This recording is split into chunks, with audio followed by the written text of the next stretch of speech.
So all right it's a pokestrom back with another Tokyo Revengers video. ये वीडियो का idea मुझे नीजा पौदल जी ने दिया था, जो कि एक हमारे सब्सक्राइबर है। So thanks a lot for the idea. So today's topic is about Sanzu Haruchiyo. Basically इस वीडियो में मैं तुम्हें बताऊंगा कि सांजू हारुचियो कौन है, वो कितना स्ट्रांग है। मतलब मैं तुम्हें सांजू के बारे में विस्तार में बताऊंगा। So without wasting a single second let's begin. So Akashi Haruchiyo, जिसे तुम सांजू के नाम से भी जानते हो, वो बिलोंग करते हैं आकाशी फैमिली से। आई सपोज वो सेंजू कावारागी का बड़ा भाई और आकाशी ताकेओमी का छोटा भाई है। अगर सांजू की फिजिक के बारे में बात करें, सांजू एक एवरेज हाइट का लड़का है। जी हाँ, ये लड़का है। जब मैंने एनीमे देखना शुरू किया था तब मुझे ये लड़की लगता था। इसके आई लैशेस बड़े हैं, बाल गुलाबी हैं, पर एनीमे में पता नहीं क्यों ब्लीच ब्लॉन्ड कलर के हैं। सांजू यूजुअली टोक्यो मांजी की यूनिफॉर्म में दिखता है हमें। उसने एक काला मास्क लगा रखा है बिकॉज वो अपने स्कार्स को छुपाना चाहता है, जो कि उसको माइकी ने दिए हैं for a really stupid reason. Not gonna lie, it was really a stupid reason कि माइकी ने एक प्लास्टिक मॉडल टूट जाने से सांजू का मुंह फाड़ दिया। वही माइकी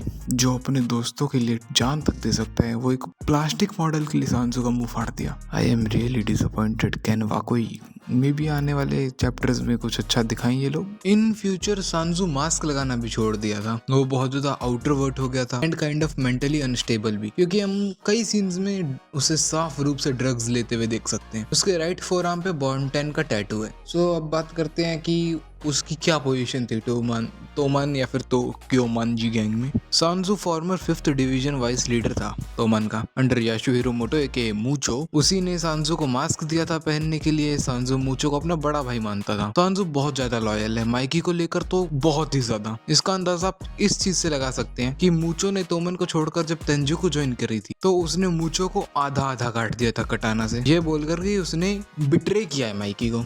एंड मैंने अभी ही बताया वो मूचो को अपना बड़ा भाई मानता था। इसे तुम देख सकते हो वो कितना ज्यादा लॉयल था माइकी को लेकर। तोमान का 5th डिवीजन वॉइस लीडर होने के साथ साथ वो बॉर्न 10 का एंड करंटली कांटो मांजी गैंग का नंबर 2 डेलिंक्वेंट है, obviously after Mikey. In future वो एक पर्पल फॉर्मल सूट पहनता है। जब वो एक टीन था तब वो बहुत इंट्रोवर्ट था और बहुत कम ही बोलता था, बट इन फ्यूचर वो बहुत आउट्रोवर्ट हो गया था। जब उसको मूचो के लिए वाइस कैप्टन बनाया गया था तब वो इतना ज्यादा खतरनाक था कि कोई भी और डिवीजन उसको संभाल ही नहीं पाता था, इसलिए सब उसको वाइल्ड हॉर्स भी बुलाते थे। पर मूचो ने एक बड़े भाई की तरह उसको संभाल लिया। सांजू माइकी को अपना किंग मानता है और जो कोई भी माइकी को बिट्रे करता है वो उसको जिंदा नहीं छोड़ता है। वो बहुत ज्यादा मैनिपुलेटिव भी है। उसने मूचो को बहुत लंबे समय तक मैनिपुलेट करके रखा था एंड इन द एंड जब उसने माइकी को बिट्रे किया था तब उसने काम खत्म कर दिया था उसका। अब अगर हम बात करें फाइटिंग पावर्स की, तो उसका एक ज्यादा फाइट्स हमें देखने को नहीं मिले अभी तक, बट हम मान सकते हैं कि वो बहुत ज्यादा स्ट्रॉन्ग है, क्योंकि मूचो जो कि स्ट्रॉन्गेस्ट डिवीजन कैप्टन है out of all 6 divisions of Toman, वो किसी भी अरे गहरे नथु गहरे को अपना वाइस लीडर नहीं बनाएगा। Sanzu hand to hand combat में मे भी ज्यादा स्ट्रॉन्ग ना हो, पर इन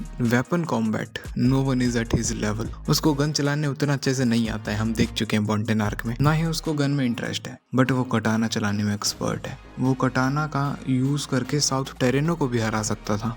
अकॉर्डिंग टू मी मूचो बहुत ज्यादा ड्यूरेबल कैरेक्टर है और उसने लिटरली सिर्फ 2 अटैक में उसको जान से मार दिया। कटाना के साथ वो easily one of the strongest characters को आराम से हरा सकता है। तो that's it for this video. ऐसी सजेशंस मेरे को देते रहो और मैं उस पर वीडियो बनाता जाऊंगा। मैं चला नेक्स्ट वीडियो बनाने। Bye bye.